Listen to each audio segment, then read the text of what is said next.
Congress leader Shashi Tharoor के खिलाफ दिल्ली की एक अदालत में हद की इज्जत की शिकायत पर आज समाअत होगी। गौरतलब है कि शशि थरूर ने अपने एक बयान में पीएम मोदी को शिवलिंग पर बैठे बिच्छू से ताबीर किया था। बीजेपी लीडर राजीव बब्बर ने थरूर के खिलाफ दिल्ली की एक अदालत में अर्जी दाखिल की है, जिसमें कहा गया है कि थरूर के इस बयान से हिंदू देवता की शान में गुस्ताखी हुई है और हिंदुओं के एहसासात और जज्बात को ठेस पहुंची है।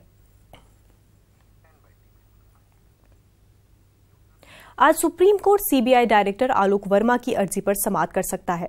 आलोक वर्मा ने मरकजी हुकूमत के इस हुक्म को चैलेंज किया है, जिसमें बदनवानी के इल्जामों की बुनियाद पर उन्हें ड्यूटी से हटाकर छुट्टी पर भेज दिया गया है। चीफ जस्टिस रंजन गोगोई की क़यादत वाली 3 रुकनी बेंच इस मामले की समाअत करेगी। उधर सेंट्रल विजिलेंस कमीशन यानी सीवीसी के जरिए सीलबंद लिफाफे में पेश की गई रिपोर्ट भी जेर गौर होगी। ये सीलबंद लिफाफा आलोक वर्मा के खिलाफ बदनवानी के इल्जामात की जांच से ताल्लुक रखता है।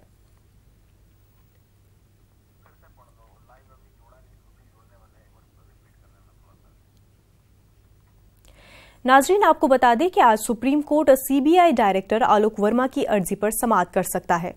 आलोक वर्मा ने मरकजी हुकूमत के इस हुक्म को चैलेंज किया है, जिसमें बदनवानी के इल्जामों की बुनियाद पर उन्हें ड्यूटी से हटाकर छुट्टी पर भेज दिया गया है। चीफ जस्टिस रंजन गोगोई की क़यादत वाली 3 रुकनी बेंच इस मामले की समाअत करेगी।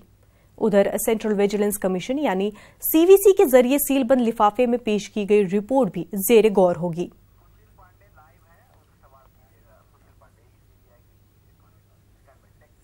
हमारे नुमाइंदे सुशील पांडे इस वक्त बराह रास्त हमारे साथ जुड़ चुके हैं। सुशील, क्या कुछ अपडेट्स है? जी देखिए, लगभग 12:30 बजे के आसपास मुनज्जा इस पूरे मामले पर सुप्रीम कोर्ट में सुनवाई होगी। आज फिलहाल सुप्रीम कोर्ट इस पूरे मामले में सुनवाई में ये फैसला कर सकता है कि जो सीवीसी ने अपनी रिपोर्ट दी है, जस्टिस ए.के. पटनायक जो रिटायर्ड जज हैं, उनके सुपरविजन में क्या वो फिलहाल जो आरोप लगाए जा रहे थे राकेश अस्थाना पर आलोक वर्मा को लेकर, क्या वो आरोप सही हैं, और ये भी तय करेगा कि एम नागेश्वर राव ने जो फैसले लिए हैं उन फैसलों में कितना क्या वो फैसला ले सकते हैं या नहीं ले सकते हैं। हालांकि आलोक वर्मा ने केंद्र सरकार के उस फैसले को चुनौती दी है, जिसमें उन्होंने कहा है कि जो 2 साल का जो टेन्योर है, उस टेन्योर में जब तक जो पूरे कमेटी है उस कमेटी का फिलहाल परमिशन ना लेकर ट्रांसफर कर देना, ये फिलहाल संवैधानिक रूप से गलत है।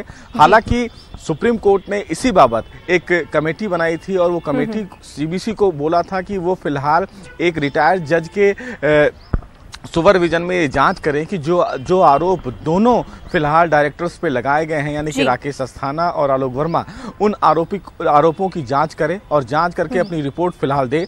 सुप्रीम कोर्ट में फिलहाल सोमवार को सीवीसी ने सीलबंद लिफाफे में अपनी रिपोर्ट दाखिल कर दी है, तो आज की सुनवाई काफी अहम होगी और आज ये तय होगा कि जो भविष्य में सीबीआई को लेकर इतनी सारी बातें सामने आ रही हैं, तो भविष्य में सीबीआई का जो चेहरा है वो क्या होने वाला है। जो करप्शन के चार्ज लगाए जा रहे थे आलोक वर्मा में, उन आरोपों में सच्चाई कितनी है, सीवीसी की रिपोर्ट पर आज फिलहाल सुप्रीम कोर्ट का अहम फैसला होना है। जी बिल्कुल सुशील, बहुत बहुत शुक्रिया आपका हमारे साथ जुड़ने के लिए।